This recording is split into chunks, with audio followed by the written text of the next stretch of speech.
Alright, today we're going to review Chapter 31 and 32 on fiscal and monetary policy in recessions and inflation. Go ahead and take out a sheet of paper and go ahead and make a hot dog fold and label the left side recessionary gap and the right side inflationary.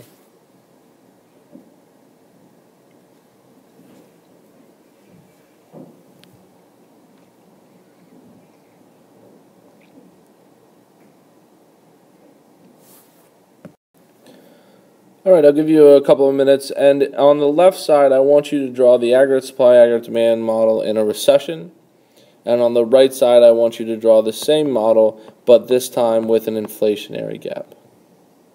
Make sure your models are correctly labeled on the X and the Y axis, and each line is correctly labeled.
Okay, so on the board you can see both on the left side the recessionary gap and on the right side the inflationary gap. Again, what's important to note is the problem or the symptom that this economy is experiencing. In the recessionary gap on the left, the big problem is high unemployment, because the GDP is lower than the natural rate.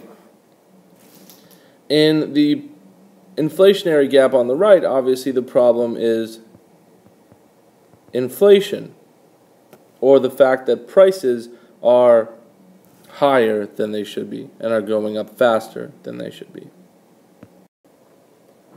So what sort of fiscal policies could fix these recessionary and inflationary gaps? Well, in a recession, the government should decrease taxes and or increase government purchases to close that recessionary gap. In an economy experiencing inflation, the correct fiscal policy is to increase taxes or decrease government purchases.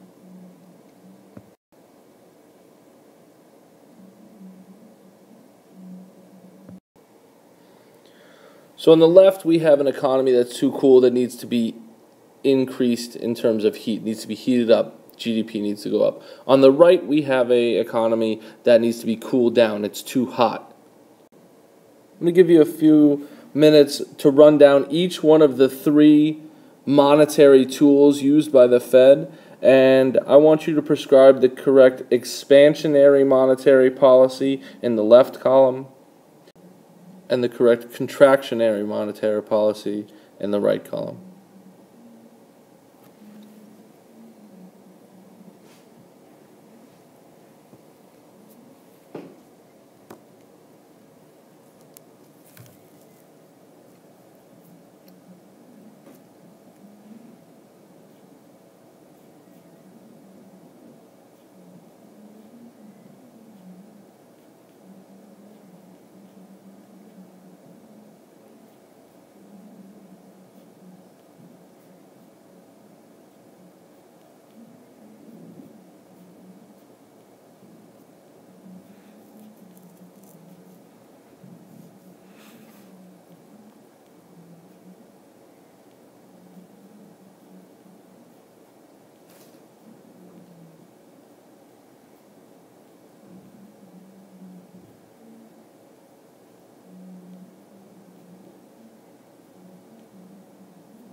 Okay, so in terms of expansionary, we'll do that first. The correct open market operation would be for the Fed to buy bonds. Buying bonds increases the money supply. Or they could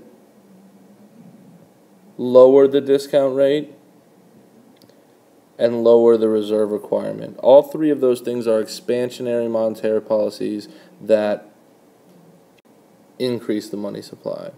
In terms of contractionary monetary policies, the Fed should sell bonds, increase the discount rate, or increase the reserve requirement in order to cool down the economy to contract the money supply.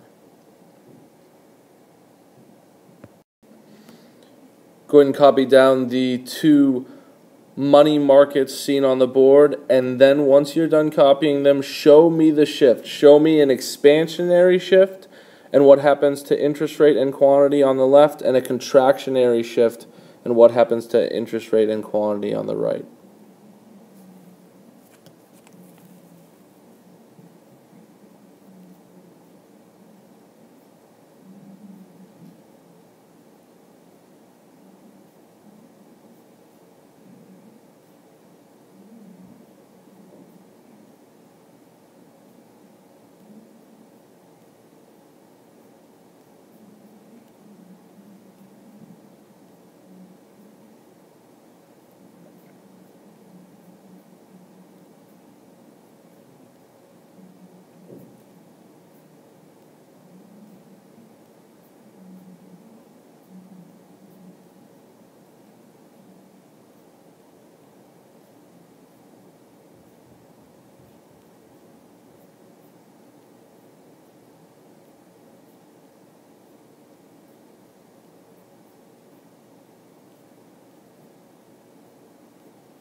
Okay, an expansionary monetary policy is going to take the money supply curve and shift it off here to the right, increasing the quantity of money and thereby lowering the interest rate. A contractionary monetary policy would shift the money supply off to the left, decreasing money supply, decreasing the quantity of money, and thereby increasing the interest rate.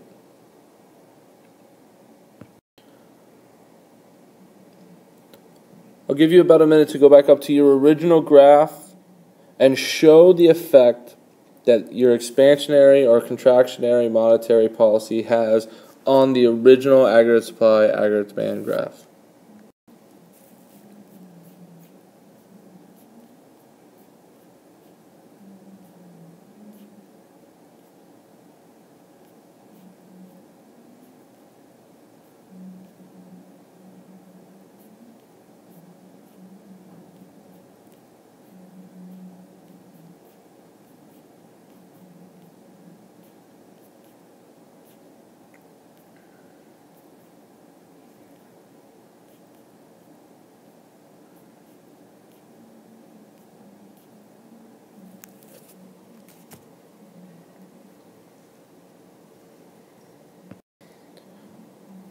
So my expansionary policies hopefully increase that aggregate demand curve, shifting it to the right to AD2 from AD1, increasing GDP and increasing price level.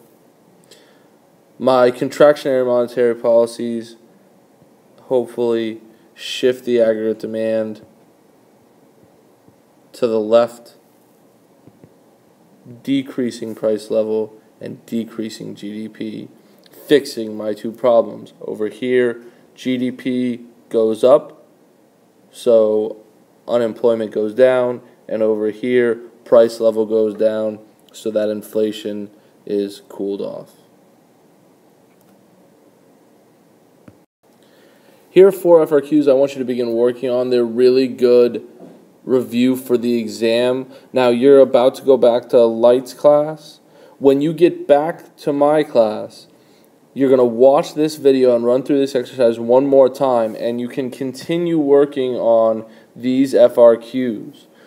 Your exam for chapter 26, 31, and 32 will be on Tuesday, the week you come back to me. These 4 FRQs will be due that day.